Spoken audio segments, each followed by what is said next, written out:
অবশেষে আটকেই গেল জনপ্রিয় পরিচালক রাইহান রাফির নতুন ছবি অমীমাংসিত। ছবিটি প্রদর্শনযোগ্য নয় এমনটাই জানিয়েছে বাংলাদেশ চলচ্চিত্র সেন্সর বোর্ড।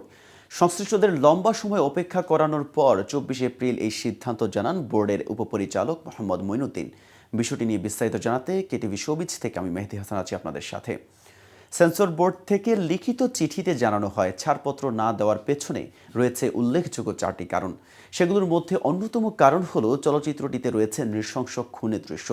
দ্বিতীয় কারণ হলো সিনেমাটিতে কাল্পনিক কাহিনী, চিত্রনাট্য ও সংলাপের বিষয়বস্তুর বাস্তবতার সাথে মিল রয়েছে। তৃতীয়টি হলো এ ধরনের কাহিনী বাস্তবে ঘটেছে এবং ঘটনা সংশ্লিষ্ট মামলা উচ্চ আদালতে বিচারাধীন। এবং সর্বশেষ কারণটি হলো চলচ্চিত্রটির কাহিনী ও বিষয়বস্তু বিচারাধীন মামলার সাথে মিল থাকায় ভুল বার্তা দেওয়ার সম্ভাবনা রয়েছে এবং এর ফলে তদন্তে বিঘ্ন ঘটাতে পারে।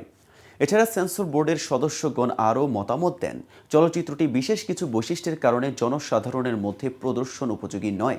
তাই বাংলাদেশ সেন্সরশিপ আইন মোতাবেক চলচ্চিত্রটির সেন্সর আবেদনপত্র অগ্রাহ্য করা হয়েছে।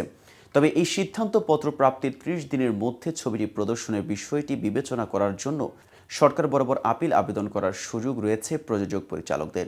উল্লেখ্য, ফজলুল হক ইনস্টিটিউট অব মিডিয়া স্টাডিজের পক্ষে ছবিটির প্রযোজক শহীদুল আলম সাচ্চু। এটি ইমপ্রেস টেলিফিল্মের অঙ্গ প্রতিষ্ঠান ওটিটি প্ল্যাটফর্ম আইস্ক্রিনের জন্য নির্মিত। জানা যায় ওটিটি কন্টেন্টের ক্ষেত্রে এখনও সেন্সর কার্যকর হয়নি। তবু চিঠি দিয়ে নিজেদের আগ্রহে রাইহান রাফি নির্মিত অমীমাংসিত দেখতে চায় বাংলাদেশ চলচ্চিত্র সেন্সর বোর্ড। গেল মার্চের প্রথম সপ্তাহে ছবিটি জমা দেওয়া হয়।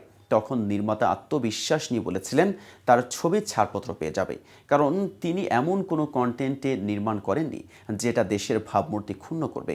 কিন্তু সেন্সর জটিলতায় আটকেই গেল ছবিটি। এর মধ্যে টিজার ট্রেলার প্রকাশ করে কয়েক দফা ছবিটি মুক্তির তারিখ পেছানো হয়েছে। বিষয়টি নিয়ে আইস্ক্রিনের প্রকল্প পরিচালক ও নায়ক রিয়াজ আক্ষেপ প্রকাশ করেছেন। গত ১২ ফেব্রুয়ারি ছবিটির টিজার প্রকাশ করা হয়েছিল।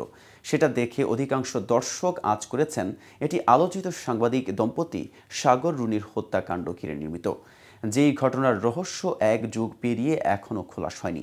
ছবিটির মুখ্য চরিত্রে আছেন ইমতিয়াজ বর্ষণ ও তানজিকা আমিন। এছাড়া আরও কয়েকজন অভিনয় শিল্পী আছেন, তবে পোস্টার ও টিজারে তাদের মুখ কালো কাপড়ে ঢেকে রাখা হয়েছে। এর মাধ্যমে যেন গল্পের রহস্য আরও ঘনীভূত করতে চেয়েছেন নির্মাতা। কিন্তু এখন ছবির মুক্তি নিয়েই পোহাতে হচ্ছে নতুন রহস্য, জটিলতা, অনিশ্চয়তা।